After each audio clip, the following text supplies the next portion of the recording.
Google surprised everyone at Google I/O this May by revealing a partnership with Samsung for a refreshed Watch OS. The latest Watch OS, referred to as Wear, is going to be a mix of Samsung's own Tizen and Google's Wear OS. It has got a lot of attention in the tech community, and the reason for this is simple. Wear OS didn't get any traction on its own. Reviewers have always blamed Google for not going the extra mile with Wear OS and staying steps behind Apple's Watch OS. Google has taken no initiative at all to update Wear OS in the past and has shied away from making its own smartwatch as well. But the year 2021 finally seems to be a great year for Android smartwatch users. Now you can also make it a great year for me by subscribing and helping me reach 400 subs. Even when Wear OS watches are packed with amazing hardware, the watch itself seems to lag behind in the software department, and Google has finally decided to take the much needed leap to make Wear OS better. Samsung's Tizen OS, on the other hand, has been praised by many for its implementation of software, but it has always lacked the Google touch.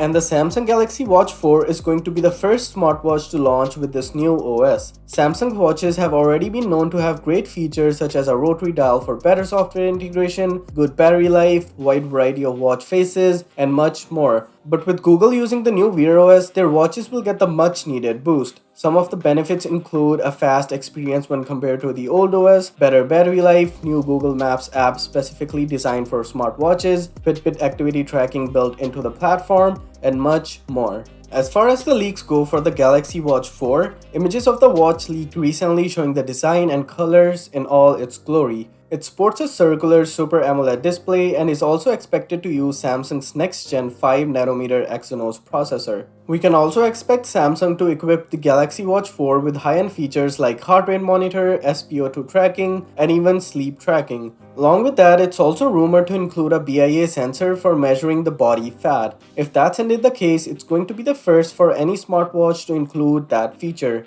It is also expected to feature 2-day battery life and wireless charging. The Galaxy Watch 4 is supposed to be arriving in two variants, one with the rotating bezel and one without, including two different sizes, a 40mm smaller casing and a larger 44mm casing. Along with this, Samsung will also release a Galaxy Watch Active variant with fitness-focused features. Samsung did send out invites for a June 28th event with the tagline "New Era of Smartwatch Experiences." Now it could mean that the watch is launching that day, or it might just be a software reveal because earlier leaks pointed towards an August launch for the watch along with the foldables. Now whatever the case, with Google partnering with Samsung on Wear OS, Google working on their much anticipated Pixel Watch, and Samsung teasing a new era for smartwatches, the future of Android smartwatches is sure to get interesting. And as always, be sure to subscribe for more tech content, and I'll see you guys in the next one.